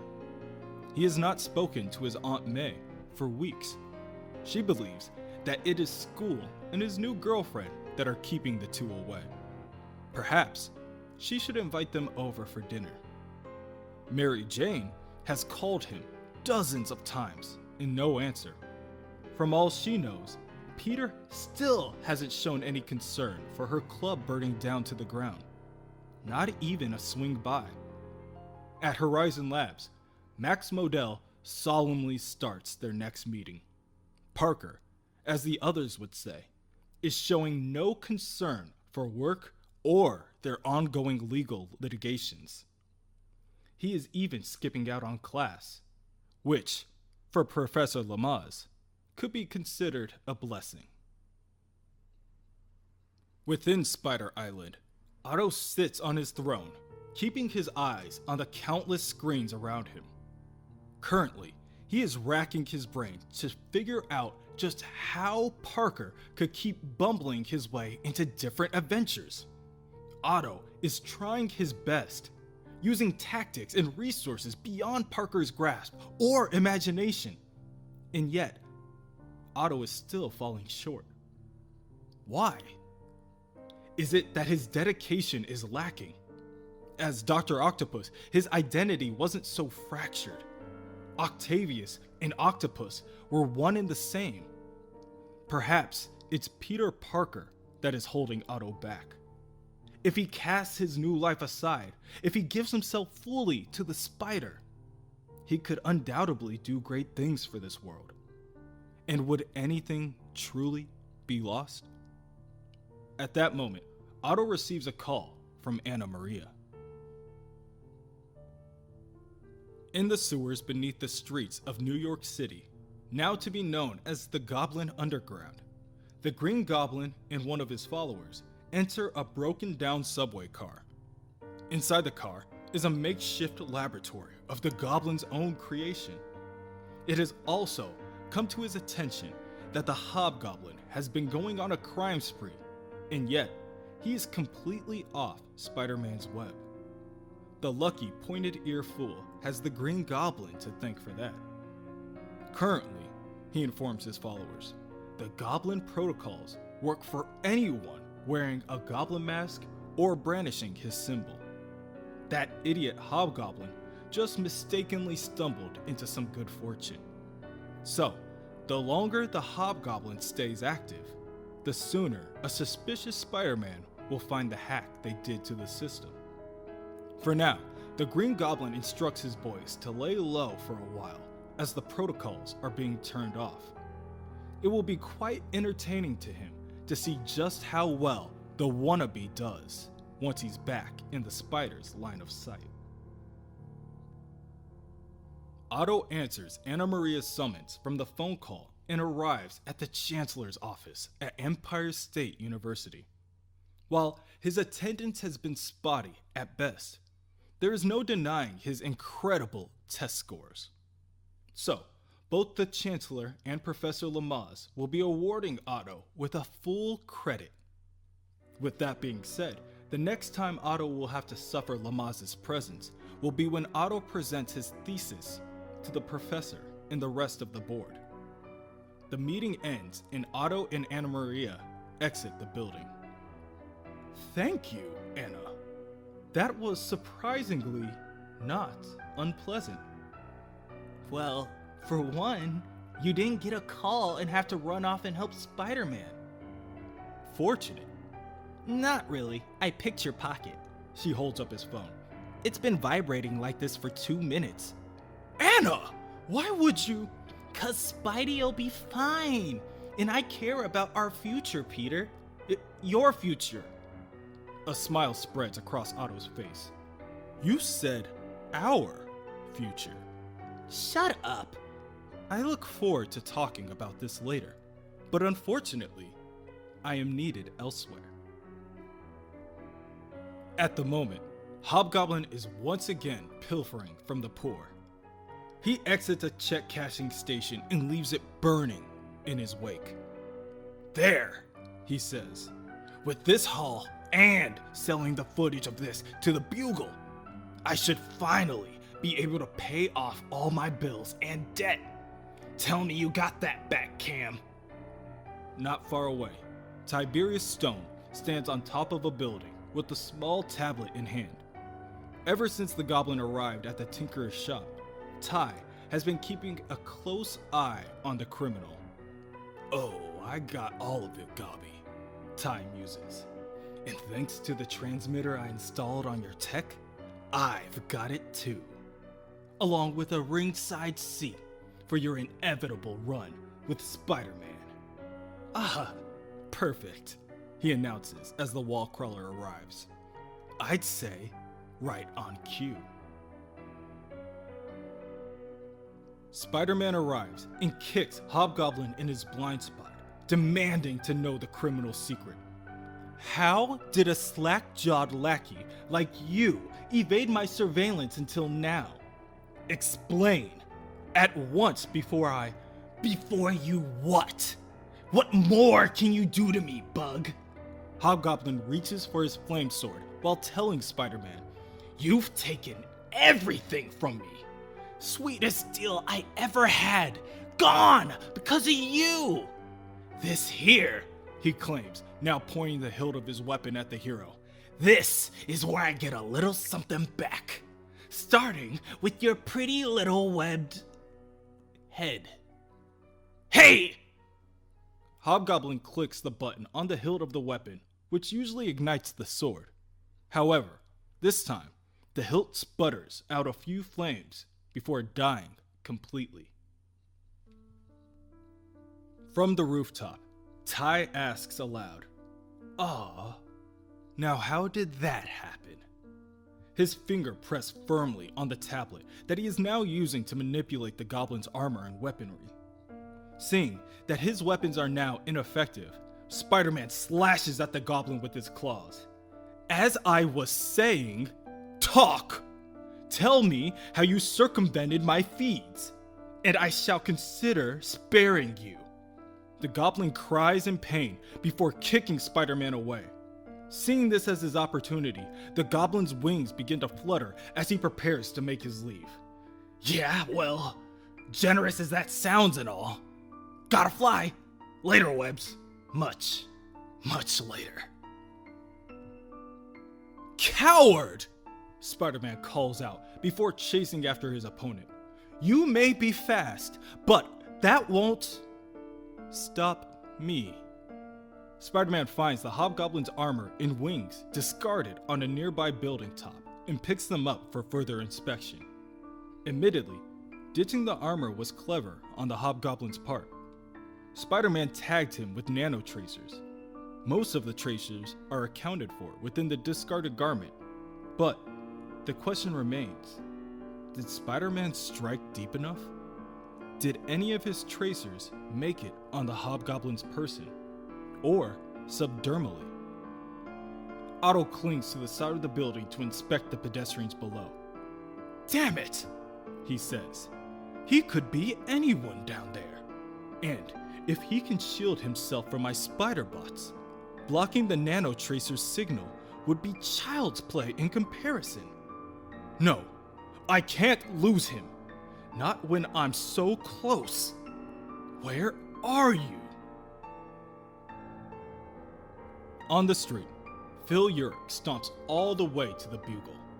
Can't believe after all that, I had to ditch my gear. It'll cost me a fortune to replace that junk. And Kingsley, he'll still want a cut of that last job. I need help. He enters the building and pushes his Uncle Ben Urich aside. Robertson, where is he? Nora Winters, noticing his disposition, tries to calm Phil down. Whoa! Easy there, Phil. I need to see Robbie! I'm right here, Robbie says, joining the group to inquire on the commotion. What's this about? You gotta cut me another check. Now! In advance! On my next Hobgoblin vid, I need the cash. Phil, calm down, okay? Urich, help me get control of your nephew. Not far away, Otto hears it all. Phil? Urich? At the moment, the audio from his spider tracer seems to be working perfectly. But for how much longer? So, Spider-Man decides to press his advantage while he still can. Computer, Octavius, Plan Omega 1, go. At that moment, Spider-Man appears on every computer, phone, and TV screen within Manhattan and says, "People of New York, this is Spider-Man with the Avengers, and I need your help. I need you to be my heroes. I need you to be my eyes. A fugitive is on the loose in our city. Please, help me find him. He's the villain called Hobgoblin. And he's also this man, Phil Urich. If you find any information at all, call it in to 1-800-555-I-SPY at once."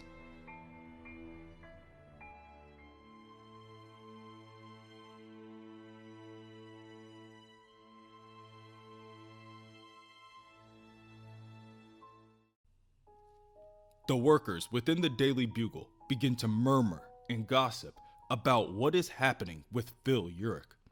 Spider-Man has identified him, their cameraman, as the criminal, the Hobgoblin, on every screen within Manhattan. Instinctively, they all turn to their boss, Robbie Robertson. He addresses them quickly and says, "Everyone, listen up. Hands off your keyboards. Phones and tablets down. First person to post, tweet, or make a status update about this is fired. I repeat, fired. Is that understood? I'll get our lawyers on this, see what they can do." Ben Urich, veteran reporter and uncle to Phil, tells Robbie that there is no way what Spider-Man is saying is true. However, Nora Winters isn't so convinced. Her boyfriend, Phil, has been hand-delivering her footage of the Hobgoblin's crime sprees for some time now. This is honestly something she should have seen sooner. "Wait, I want to hear him say it," she tells Robbie. "Come on, Phil. 5 words. I am not the Hobgoblin." All the while, Spider-Man continues speaking to each of them through their screens. "In my first days as Spider-Man, someone yelled at me to stop a thief as he ran past, and I did nothing. And that man went on to take a life. To this day, that haunts me. It's why I do what I do, so I beg of you, do something. Exercise your responsibility. Help me stop this thief." "Nora!" Phil starts. "You're my girl! You can't believe..." His train of thought is broken by his gossiping coworkers. "Shut up! If I were the Hobgoblin, you'd all be..." "What, Phil? We'd all be what?" The murmurs and whispers from the crowd around them now begin to erupt. Both Robbie and Ben attempt to control the situation by leading Phil into Robbie's office, but Nora tells them to stop and focus on the big picture. Phil, you're the one who kept getting Hobgoblin exclusives. How? I've known there was a connection, I just chose not to see it. But now, this is your one chance to come clean to me. How did you do it, Phil? Tell me. Not far away, the Superior Spider-Man is closing in. He's at the Bugle, he states to his spiderlings. It's on the police scanners, and the faint signals from my nano tracers confirm it. Spider Patrol units, sound off. Who's closest? This is Spider Patrol 3 at the corner of 23rd and Broadway. We're spread out, but we can get there in... No, go now. I want the heavy machinery on the ground. I don't care if we're short a few men. Only one thing matters. Getting Uric while he's still boxed in. Within the Bugle, Phil is watching through the window as crowds of people and a squad of police cars flock the building. How? He responds to Nora. You really want to know, huh? His Uncle Ben tells him to calm down, that everything is going to be okay. Sure it is. How couldn't it be? Just look at me. Great job. Hot girl. I got it all, Uncle Ben. Living the dream. Easy, Robbie says, holding his hands up. Great. We're all gonna die now, aren't we? Nora asks. At that moment, Spider-Man pokes his head through the window, boasting, "Not today, Ms. Winters. Not if I have anything to do with it." Robbie now points his hand in Spider-Man's direction, signaling for the wall crawler to remain where he's at. "Oh, I think you've done enough here today, web-slinger." What? How dare you? I'm the good guy here, the hero. No, you're the lunatic who created this situation, who turned it into a pressure cooker and shook it up. And for all we know, this boy still might be innocent. Where's your proof? Unbelievable, Spider-Man scoffs. The Daily Bugle is asking me to prove someone's a menace. You do see the irony here, don't you? Fine. 20 minutes ago, I used these, Spider-Man produces his claws for all to see, to inject my nano spider tracers into the Hobgoblin. Guess where the signal's coming from now? Beads of sweat begin to pour down Phil's face. Here, Spidey. Let me help you with a visual aid. He pulls out his fire sword and holds it to Nora's neck. And what better way to show you than with a demonstration? Let's see. Nothing says goblin like a dead blonde. Inside the secret laboratory within the Tinkerer's workshop, Tiberius Stone cackles at the completion of the first task on his to-do list, getting rid of the Hobgoblin. He watches as the various news channels go all in on the pointy-eared freak. To think, with the press of a button, he could cut off the Hobgoblin's toys again. But if Phil didn't have a weapon, then how would this end in a shootout? As the news states, it is still a subject of much debate despite the resolution of the superhuman civil war. Are costumed individuals entitled to secret identities? Recently, these same practices were used by the then Bugle photographer, Peter Parker, to expose the criminal actions of Norman Osborn, and more recently by the vigilante known as the Wraith to publicly out the philanthropic Martin Lee as Mr. Negative. Elsewhere, on a side street in Midtown, away from prying eyes, the Wraith wraps one of Spider-Man's spiderlings with her tendrils and watches as he is left helpless to inhale her fear gas. Her aim? To find out how Spider-Man can afford an army. What blood money is he paying you with? Talk, she orders him. Blood money? What are you talking about? I'm just a hired gun. It's all legit. Everything's above board. Honest. I swear. Yuri immediately gets a call from Carly, asking if the supposed thug is telling the truth.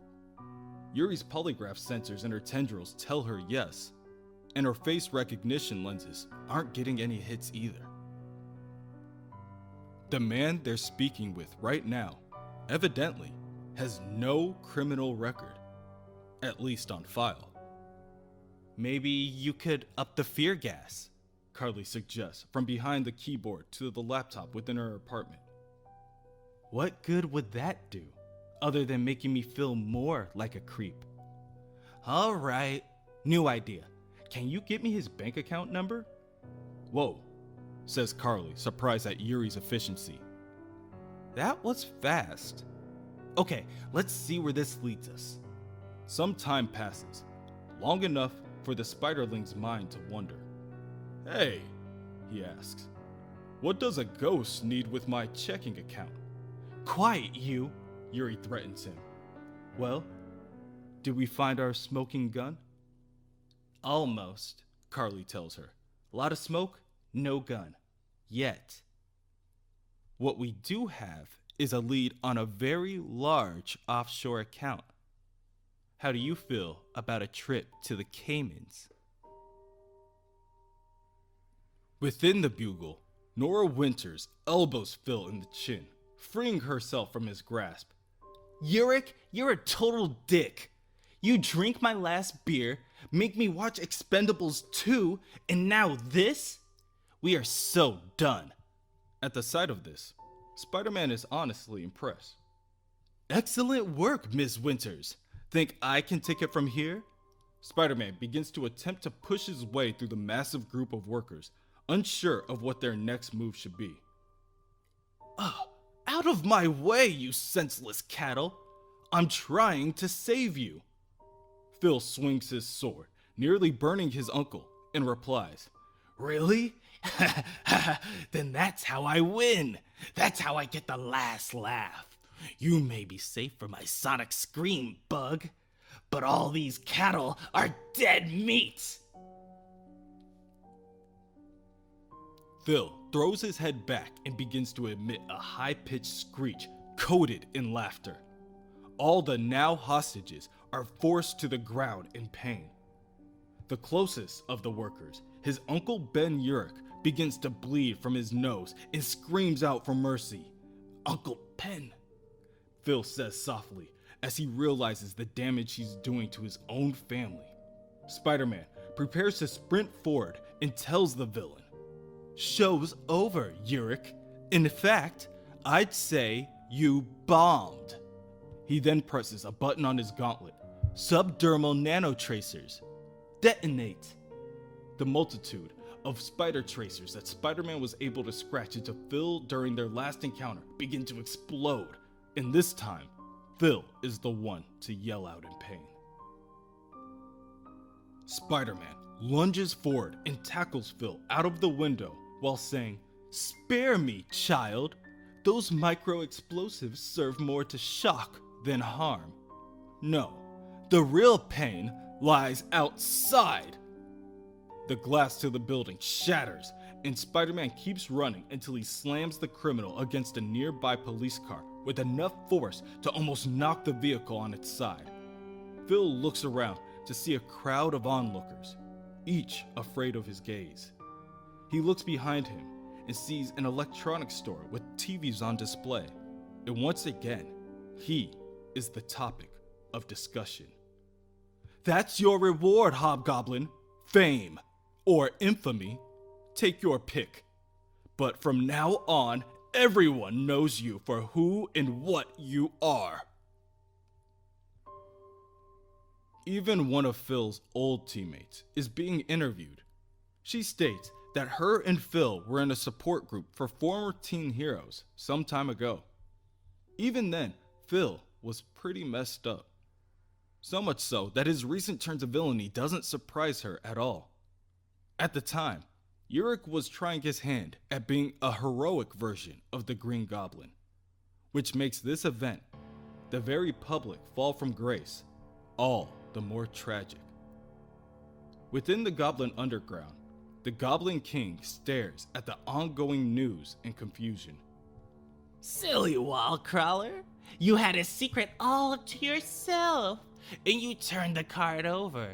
Pathetic. It's like you don't know how this game is played anymore. Still, that boy gets under your skin, doesn't he? I can use that. Menace! Be a dear and bring Yurik to me. Why me, my lord? Asked Lily Hollister, the goblin known as Menace. Along with that, she is Carly Cooper's adopted sister and mother to Harry Osborn's youngest son. The Goblin King responds, With the day Phil's been having, how could he say no to such a pretty face? On the street outside the Daily Bugle, the police converge on Phil with guns drawn. Spider-Man, feeling victorious, states, Your move, Yurik! You're surrounded with more police on the way, armored mech units at every intersection, local and national news recording your every move, and my men in the crowd.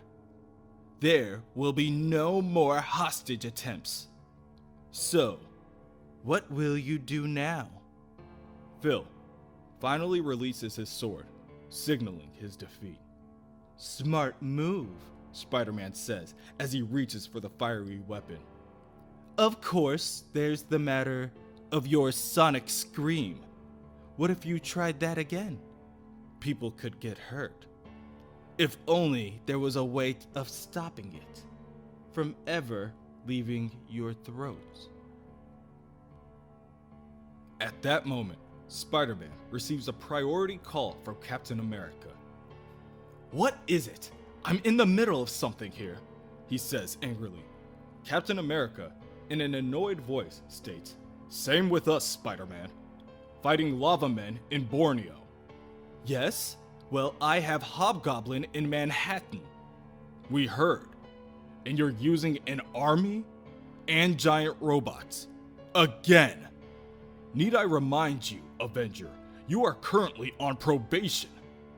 Everything you've been doing lately. We need to talk.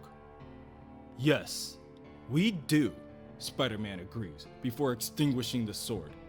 He hangs up the call before turning to his spiderlings and stating, Gentlemen, I think we're done here. Spider-Man begins to drag Phil through the crowd of people, and the swarming news crews belt him with a slew of questions. Spider-Man addresses each of them as one. People of New York, I only have this to say. Thank you.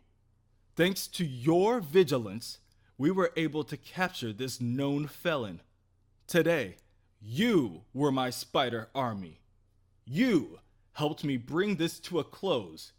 Quickly, efficiently, and with no loss of life. By working together, we can do great things. Thanks to all of us, this man's criminal life is over. Within the building, Robbie struggles with the thought of yet another costume criminal being directly tied to the Daily Bugle. He orders everyone to take a long lunch, but reminds them, at the end of the day, they have a paper to put out, and nothing changes that. Ben, Nora, stay here. We have to talk. Ben, you are too visible on this one. I'm sure this is the last thing on your mind, but I'm going to have to sideline you on this one. Nothing permanent, I promise. Nora, he says, now directing his attention at the young reporter. What? She asks with her head down. Back on community events? No, I have to let you go. You and Phil. You weren't just a couple. You were a team. You were feeding me front-page Hobgoblin stories, one after the other. But my other work. Damn it, Robbie, I'm good. You were, kid. Sorry, but that's over now. Later, Phil Urich sits within an armored truck, tied down with adamantium shackles. The driver and the accompanying officer are having an argument over recent events. One suggests that it was easier when they could just drop villains off at the raft. Now, having to go all the way to New Jersey just means more time with these psychos. The other disagrees, stating that it's a two-way street. Easier for them also means easier for these criminals to escape. Out of state is the best solution for everybody. At that moment, Menace attacks with a pumpkin bomb. The force of the blast causes the truck to roll on its side, and Menace uses her own grip strength to rip open a hole in the metal. I'm here for you, Phil Urich. Oh, God! Phil cowers. You're from Kingsley. Tell him I'll have his money. Somehow, I'll... Kingsley? Menace laughs. Ha, kid! This is your lucky day. You're moving up to the big leagues. Menace transports Phil to the Goblin Underground, and Phil's curiosity begins to peak. You're taking me to see the Goblin. The real Green Goblin. Norman Osborn himself? Wait here. Was that a yes or a no? However, Menace ignores his questions, stating that she will go seek the Goblin's audience and that he isn't to touch anything. Phil waits for a while before directing his attention to a nearby TV. Spider-Man is currently being interviewed about his disappearance. How pathetic! I practically gift-wrapped the Hobgoblin for the police. What more could I have done? Still, have no fear. Urich is a minor threat at best. It won't take me long to find him and put him in his place. Phil grits his teeth in anger before Menace once again appears, stating, The Goblin King will see you now. Fine, Phil agrees. Take me to him. Not dressed like that, I won't, says a nearby man in a goblin mask. Him and a number of other goblins hand-deliver to Phil a new set of armor. At once, Phil equips his new costume and goes to heed the Goblin King's call. He tells Phil, We want you to grasp this. These clothes, this armor, that mask. This is your world now. Phil Urich's life is over. This new identity, the one that we're giving you, that is all you have anymore. And what will you offer in return? The spider, Phil replies. I will give you the spider. Good answer, boy! Now rise out of Kingsley's shadow and bask in ours! The Hobgoblin is dead! Rise, my Goblin Knights!